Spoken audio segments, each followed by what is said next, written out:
사무엘상 8장 1절에서 9절 페이지로 418페이지요. 교독합니다. 제가 1절 읽겠습니다. 사무엘이 늙음에 그의 아들들을 이스라엘 사사로 삼으니 그들의 이름은 요엘이요 사자의 이름은 아비야라. 그들이 블레셋에서 사사가 되니라. 그의 아들들이 자기 아버지의 행위를 따르지 아니하고 이익을 따라 뇌물을 받고 판결을 굽게 하니라. 이스라엘 모든 장로가 모여 라마에 있는 사무엘에게 나아가서 그에게 이르되 보소서 당신은 늙고 당신의 아들들은 당신의 행위를 따르지 아니하니 모든 나라와 같이 우리에게 왕을 세워 우리를 다스리게 하소서 한지라. 우리에게 왕을 주어 우리를 다스리게 하라 했을 사무엘이 이것을 기뻐하지 않으며 여호와께 기도하며 여호와께서 사무엘에게 이르시되 백성이 내게 한 말을 다 들으라. 이는 그들이 너를 버림이 아니요 나를 버려 자기들의 왕이 되지 못하게 함이니라. 내가 그들을 애굽에서 인도하여 낸 날부터 오늘까지 그들이 모든 행사로 나를 버리고 다른 신들을 섬긴 같이 내게도 같이 읽습니다. 그러므로 그들의 말을 듣되 너는 그들에게 엄히 경고하고 그들을 다스릴 왕의 제도를 가르치라. 아멘. 자, 오늘 이 말씀 8번, 사무엘상 8번째입니다. 제목이요. 하나님을 버린 백성들. 자, 7장부터 사사시대가 끝납니다. 완전히 끝나고 이제 왕정시대, 즉 왕이 통치하는 시대가 시작되는 그 배경이 7장부터 이제 시작되는 거예요. 그때 당시에 단 지역에서 삼손이 사사로 활동했는데 죽었습니다. 그 아벡 전쟁에서 완전히 다 실로는 초토화됐죠. 예. 그다가 20년간 법궤가 어디에 있었다고요? 기럇 여아림에 아비나답 집의 그 산속에 있었습니다. 그런 가운데 20년 동안 거기 있을 때 그들이 하나님에 대한 갈망이 더 점점점 깊어졌어요.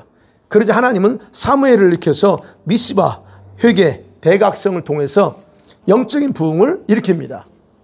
그럼을 통해서 사무엘의 사무엘 시대가 시작되는 거예요. 네. 지난주에 제가 사무엘의 나이 계산할 때 약간 실수한 거 있는 것 같아요. 미리 다 앞질러서 계산한 것 같아요. 아벡 전투가 있었던 게 28세였고 그 이후에 20년 지났으면 몇 살이에요? 네, 53세가 아니고 48세여야 되는데 제가 53세로 했더라고요. 48세 맞죠? 28, 20인데 이게 숫자 계산을 왜 못해? 자, 그리고 8장에 다음과 같이 기록합니다. 8장 1절에 이제 사무엘이 늙음에 그랬습니다. 사무엘이 늙었대요. 이때가 사무엘의 나이는 몇이었을까? 여러분 예측이 가능합니다. 어떻게 예측이 하냐면 사울이 왕으로 세운 연도를 알면 알 수가 있죠. 사울이 왕으로 세운 연도가 1050입니다. 1050년이에요. 그러니까 5년 후예요. 맞죠? 네, 5년 후.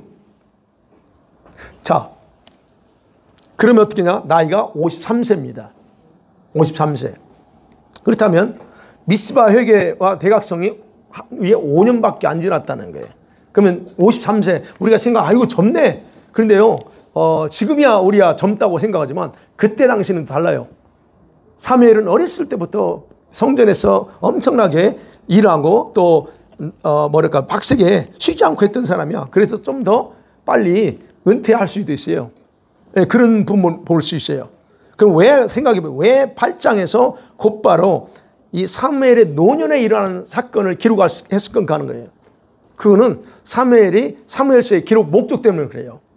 상세하게 기록하지 않았어요. 목적이 뭡니까? 이스라엘의 왕정 체제가 어떻게 생겨났는가? 그거예요. 그게 포커스예요. 그리고 다윗왕이 어느 관점에서 또는 어느 시점에서 등장했는가에 대한 그게 포커스예요. 사무엘서는. 그러기 때문에 이렇게 사무엘의 사역을 짧게 요약하고 기록하고 있다. 자, 첫 번째 생각합니다. 자, 오늘 본문에 보니까 장로들의 새로운 결정이 드러납니다.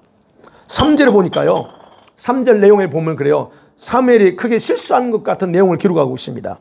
뭐냐면 2절에 보니까 자기 아들 요엘과 그 다음에 아비야를 사사로 세워요. 자기가 세운 거예요. 사사는 재판관이에요. 세웠다는 얘기입니다. 세운 목적은 여러 가지가 있겠죠. 물론 사사는 세습제도가 아닙니다. 세습제도가 아니지만 사무엘은 자기가 지금 그때 당시 선지자이면서 그런 사사 역할을 하고 있었기 때문에 아마 우리가 이제 예측하는 거예요. 자기 자신을 돕들어가기 위해서 이 두 아들을 보조 사사로 세웠을 거라 하는 겁니다. 물론 이런 결정은 합법적인 건 아니에요. 합법적으로 딱 자기가 마음대로 세울 수 있는 건 아닙니다. 다만 그는 이 자기 두 아들을 믿을 수 있다고 생각했기 때문에 적어도 자기 하는 사역에 대해서 옆에서 지켜봤을 것이고 그래서 충분히 이 아들들만큼은 믿을 수 있다고 생각해서 자기는 북쪽에 있는 거예요. 예루살렘 중간이라고 하면 자기는 북쪽이 아닌데 이 두 아들은 유다의 최남단에 있는 부엘사바, 지금도 역시 부엘사바 위치한 그곳에 대신해서 거기서 사역을 하게 합니다. 여러분 부엘세바 창세기에서 들어봤죠? 부엘세바가 어떤 곳이에요? 이 뜻이 일곱 우물이라는 뜻이에요. 일곱 개의 우물 또는 맹세의 우물이라는 뜻입니다. 그게 부엘세바가. 그러면 당시 이 지역이 어떤 생겼냐면요. 선진국이었어요. 그때 당시 선진국이 어디였습니까? 애굽이었어요. 그 주변 국가에서 그래도 선진국에 해당하는 애굽과 이 메소포타미아, 지금의 이라크 뭐 이쪽이죠. 이 여기를 오고 가기 위해서는 반드시 거쳐야 되는 곳이 바로 이 부엘세바예요. 그러니까 여기는 오늘날로 하면 국제도시와 같아. 허브와 같아요. 이 왔다 갔다 하는 데 있어서. 그때 당시. 그러니까 그런 국제도시 역할을 하기 때문에 경제적으로 또는 군사적으로 요충지야. 그러면서 동시에 각 나라 사람들이 중요한 건 믿던 다양한 종교들이 여기에 수시로 그러잖아요. 자기들이 믿는 신들이 정착해요. 그래서 다양한 종교가 형성되어 있던 곳이 바로 부엘세바입니다.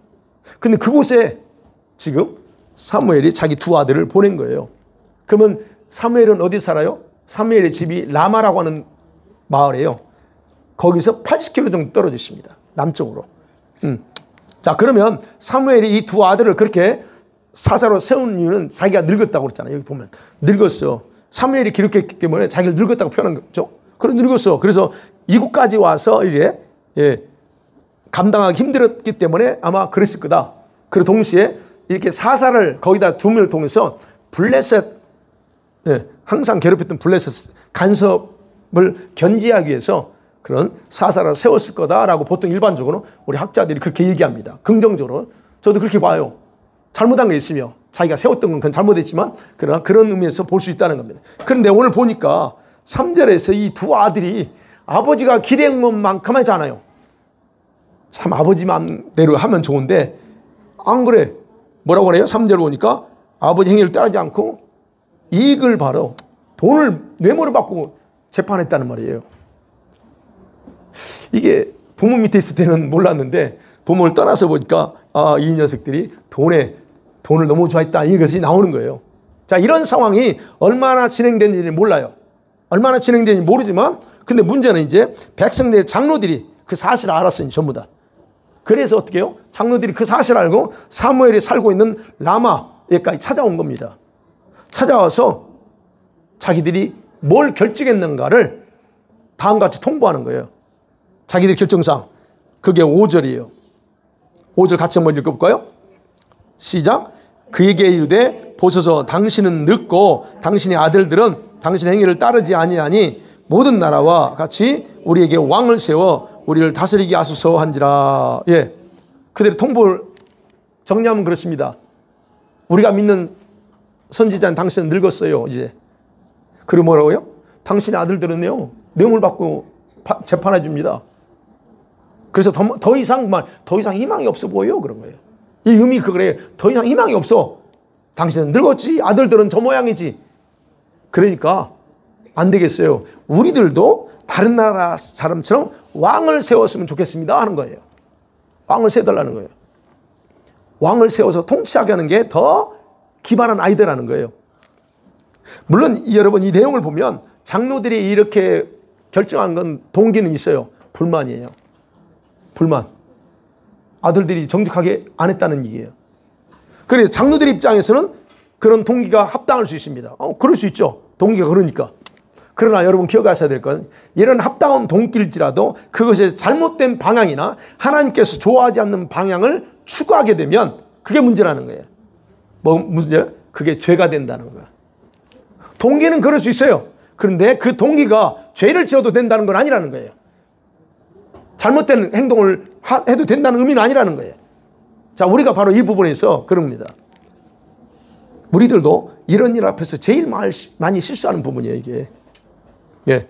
불평과 불만이 어떤 행동의 동기는 될 수 있지만 그것이 죄의 행동이 되게 하는 것은 결국 자기를 하나님께로부터 멀어지게 하는 미혹과 같다 하는 걸 기억하셔야 됩니다. 스스로 자기를 미혹하는 거예요, 그거. 여러분, 불만 있을 수 있잖아요. 근데 그것이 나를 속여서 엉뚱한 짓 하게 하는 건 그건 잘못됐다는 거. 그러면 생각해 봐야죠. 그것이 자기들이 만족스럽지 못했어. 그 두 아들이 만족스럽지 못했어. 그러면 어떻게 해야 돼? 그들이 미스바에서 5년 전에 고백했잖아요. 뭘 고백했습니까? 이제 하나님만 섬기겠습니다. 그래요. 그러면 오직 하나님만 섬기려고 작정했던 걸 기억하고 뭘 어디로 가야 돼요? 사무엘한테 가면 안 되고 그 문제를 가지고 어디로 가야 돼요? 하나님께 나가야 된다는 얘기예요. 하나님만 섬기려고 했으니까. 네. 근데 그들은 그렇게 하지 않았다는 게 문제란 거예요. 여러분, 이런 이 백성이, 장로들은 이제 그 백성들의 대표잖아요. 이 장로들의 신실한 주님을 따르는 자들로 변했어야 돼요. 그들이 그렇게 미스바에서 고백했으니까. 근데 그들은 변하지 않았어요.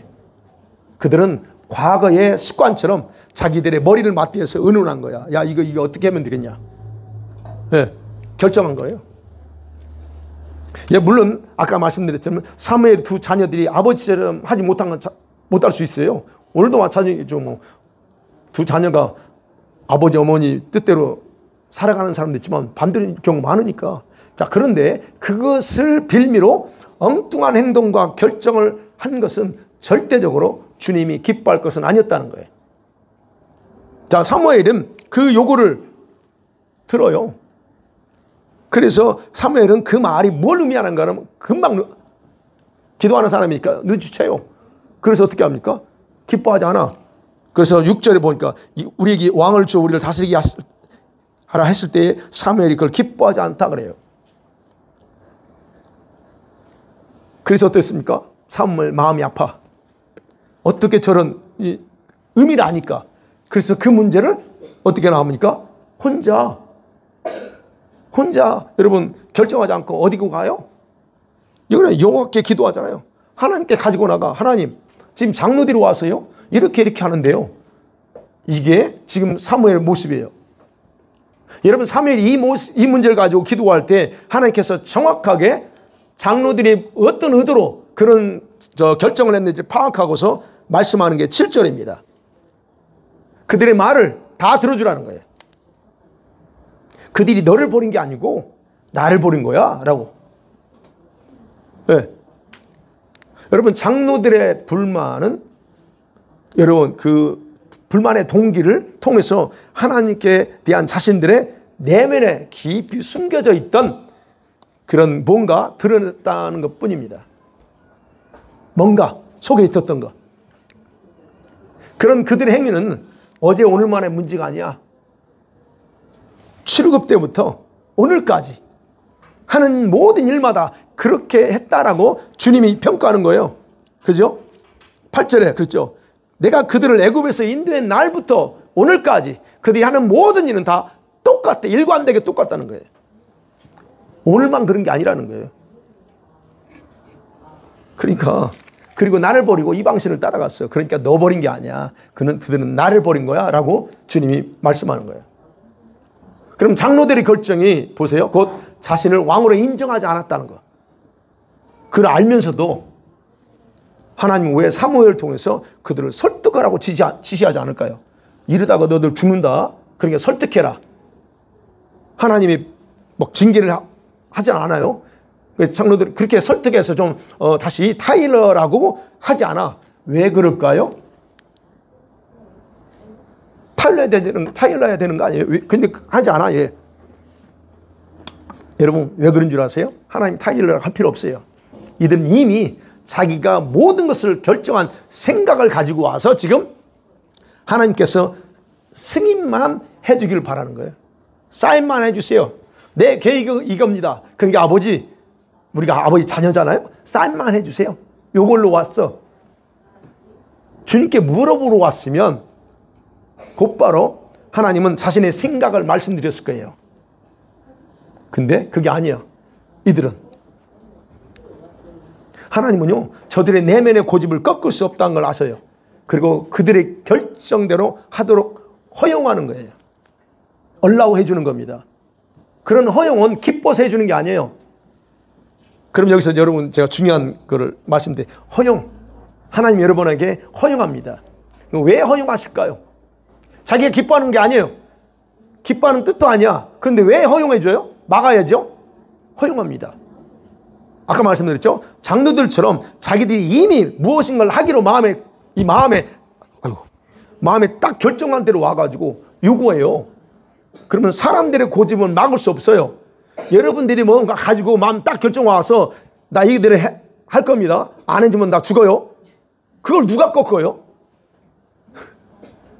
아내도 못 꺾어. 남편도 못 꺾어요. 꺾을 수 없다는 걸 그래서 그대로 인정하고 그러면 그 결과에 대해서도 스스로 책임지도록 하는 겁니다. 그래? 네가 그렇게 하고 싶어? 근데 나는 다 보여. 그렇게 할 경우에 네가 결과가 어떤 게 올까? 너희가 어떤 고통과 심하게 파멸이 올까? 나 다 보여. 근데 너도 그렇게 고집해? 그럼 마음대로 해. 책임 네가 다 져. 나 원망하지 마 이거예요. 그러니까 자신의 뜻은 아니야. 그러나 자기들의 생각대로 밀고 나갈 때 정확하게 어떤 일이 발생하는 것에 대해서 책임을 스스로 담당하도록 하는 거, 그 허용이에요.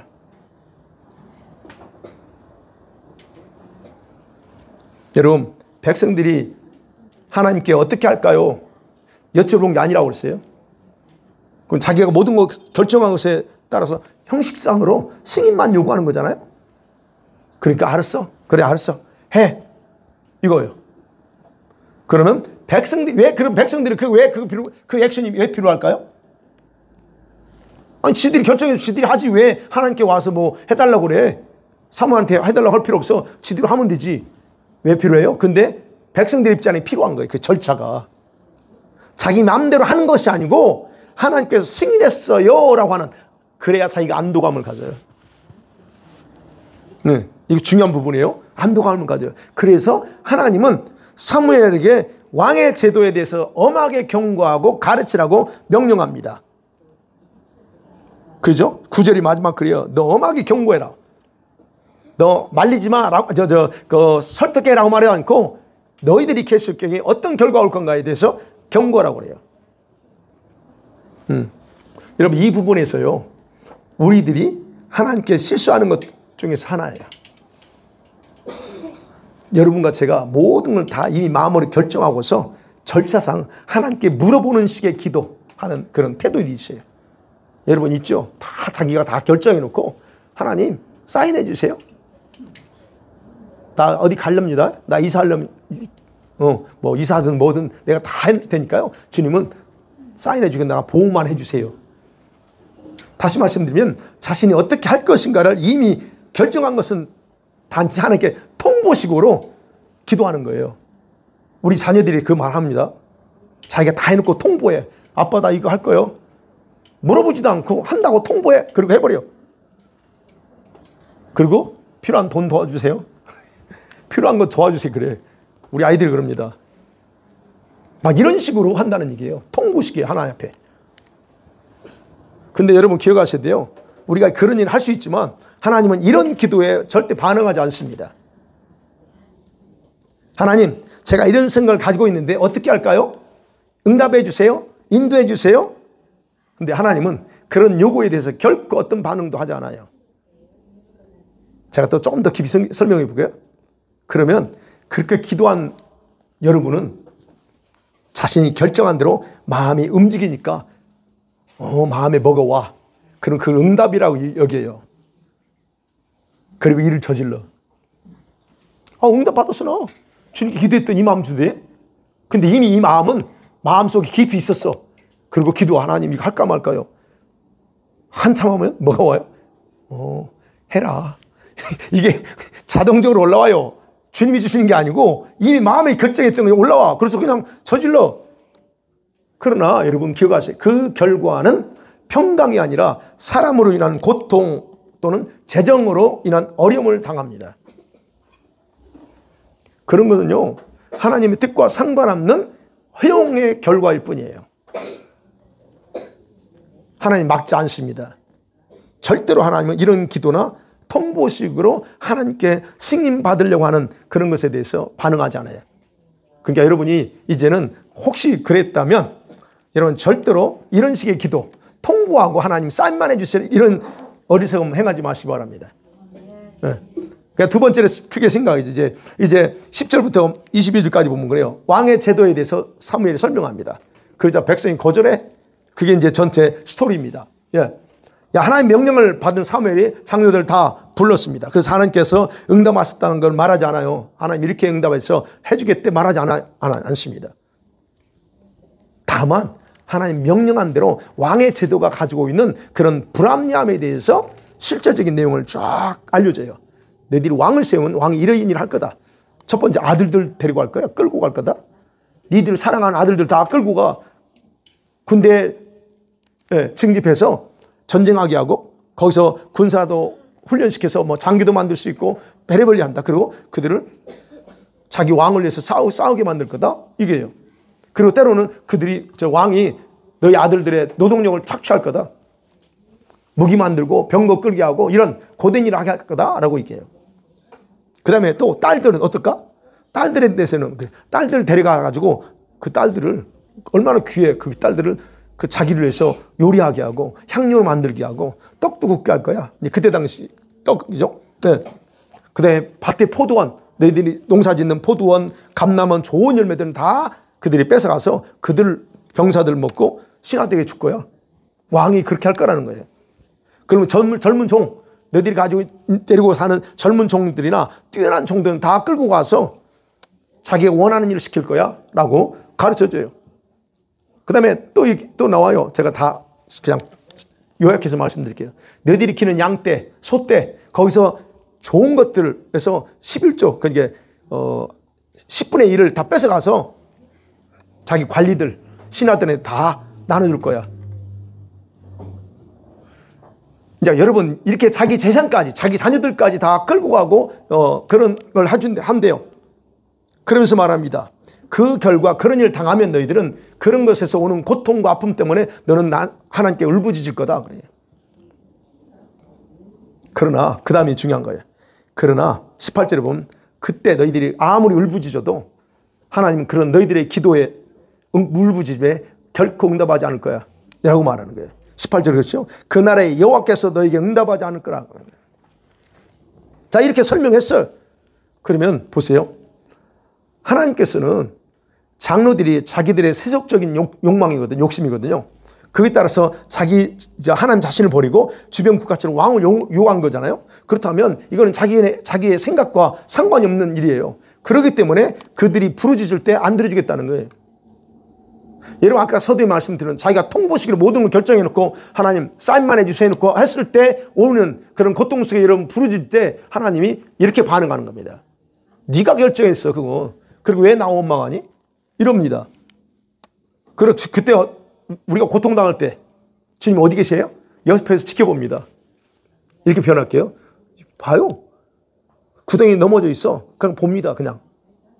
꺼지면 안 내요. 그냥 보지. 이런 식으로 하요. 그러니까 주님이 너희들 기도해봐. 아무리 봐도 안 들어줘. 이 얘기하는 겁니다. 근데 이런 일이 실제로 있었어요. 실제로 이런 왕에 의해서 고통스러운 일을 당하면서 울부짖어요. 언제요? 왕국시대에. 그 빈번하게 일어나요. 특별히 북이스라엘의 왕들이 얼마나 그런 못된 왕들이 있었어요. 그럴 때에 백성들이 얼마나 울부짖는지 모릅니다. 그렇지만 하나님은 니들이 선택했어. 이거랍니다. 자, 사무엘의 그런 엄중한 경고를 18절까지 들었어요. 근데 백성은 그래요? 그러면 다시 한번 생각할게요. 이게 아니고 뭐라고 반응합니까? 엉뚱한 선택합니다. 그래서 자신의 완고한 그 고집, 그 완고함은 그대로 드러내요. 19절, 20절이 그거예요. 그들이 뭐라고요? 장로들이 말합니다. 사무엘의 말을 듣기를 거절해요. 그럽니다. 그죠? 백성이 사무엘의 말을 듣기를 거절하여 말아요. 그리고 말합니다. 그래도 우리는 왕이 필요합니다. 이게 다른 나라처럼 되기 원합니다. 우리 왕이 우리를 다스리면서 싸우게 해야 됩니다. 라고 여전히 고집버리지 않고 사무엘이 말한 걸 거절했다고 합니다. 자기 고집을 처리하지 않아요.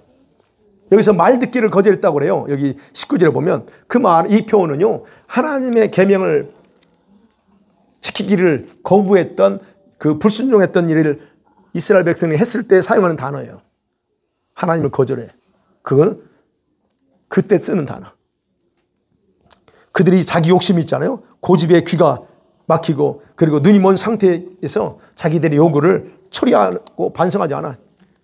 이게 참 무서운 거예요. 뭔가 딱 이게 꽂혀 있고 잡혀 있으면 그렇게 돼요. 그럼 열방과 같이 되기를 원한다 그랬죠. 이게 20절에 보면 다른 나라들 같이 되어 열방, 주변 국가들처럼 조직적인 움직임이 필요한 것 같아. 아주 조직적이어야 돼. 근데 우리는 조직이 안 돼. 그러니까 인본주의 체제죠. 그 체제가 하나님께서 통치하시는 것보다 더 훨씬 우리 이성적으로 생각할 때 합리적입니다. 라고 하는 거예요. 그래서 우리도 그처럼 되기를 원합니다는 거예요. 예, 물론 조직적이고, 예, 인본주의적인 것이 어떤 사람이 좋습니다. 그런데 하나님 백성들한테는 그게, 예, 인본주의는 바람직한 건 아니야. 그리고 또 말하죠. 왕이 우리를 대신에 싸우게 해야 된다는 거죠. 20절 하반절에. 왕이 우리를 대신에 싸워요. 여러분, 이게 장로들이 여러분 이렇게 요구하는 거 결정적인 이유가 바로 이 부분에 있어요. 다른 민족과 싸울 때에 승리하려면 주변에 블레셋처럼 조직력을 갖춘 군대, 그러면서 그 군대를 일사불란하게 통솔할 수 있는 강력한 왕이 반드시 필요하다라고 하는 거예요. 그런데 자기들은 그런 조직이 없어서 사사나 이 선지자 사무엘 한 사람의 지시를 따라서 지금 가고 있어. 그러니까 어떻게 보면 너무 조직적이지 않고 너무 좀 이렇게 실리적이지 않아, 이런 생각하는 거예요. 근데 중요한 거는 설령 그랬다 할지라도 지금까지 싸우면서 보세요. 하나님은 지금까지 그들을 위해서 직접 싸우시고 승리하게 하셨어요. 설령 조직적이지 않았을지라도. 그러니까 결국 이런 것은 하나님의 능력을 믿지 않은 그들의 죄악성을 그대로 보여주는 그 부분을 우리가 생각할 수 있다는 거예요. 자, 사무엘이 마지막으로 이렇게 이제 그들이 거절한 것에 대해서 21절에 그러죠. 사무엘이 백성의 말을 다 듣고 여호와께 아뢰매 그래요. 다 듣고 나서 하나님께 장로들이 결정이 이겁니다. 안 받고 되겠답니다. 그러니까 어떻게 해요? 하나님이 최종 사인을 허용해요. 그래? 그러면 22절이죠. 왕을 세워라. 그들이 말 듣고 그냥 왕 세워줘 하는 거예요. 사랑하는 성도들은 말씀 맺어볼게요. 우리가 하나님께 불순종한 행위는요, 단순한 행위가 아닙니다. 믿음 없는 행위, 믿음이 없어서 그랬어 라고 생각할 수 있지만 실상은 뭐라고요? 각자 여러분과 저의 속에 내면에 깊은 곳에 뿌리 내려진 마이웨이, 나만의 어떤 길, 자기를 부인하지 못하고 죽이지 못한 자기의 욕망에서 나오는 거예요. 욕망입니다. 그거. 그런 욕망이 어떤 동기가 주어질 때 터져 나오는 거예요.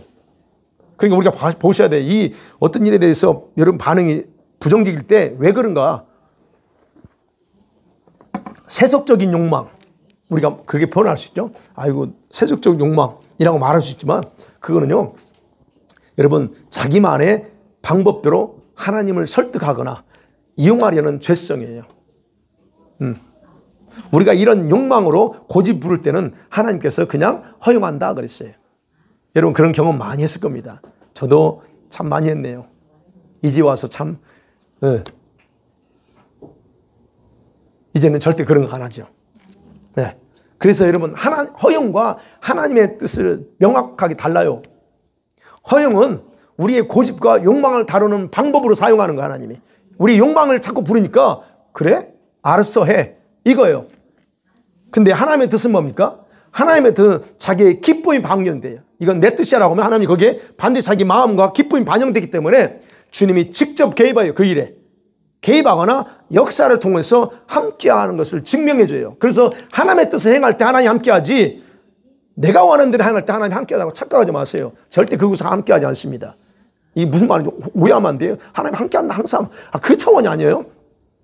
예. 그러니까 하나님의 뜻을 거절할 자유는 저와 여러분에게 있습니다. 그렇지만 그에 따른 책임 또한 나한테 있어요. 그래서 하나님은 여러분의 가정과 여러분과 저의 삶에서 통치자로 일하기 원하십니다. 그래서 여러분 간절히 부탁하는 것은 여러분과 저의 욕망보다는 하나님의 뜻에 순종하는 믿음으로 살기를 간절히 희망하고 축복합니다. 아멘. 자, 이 시간에 이제 기도해야죠.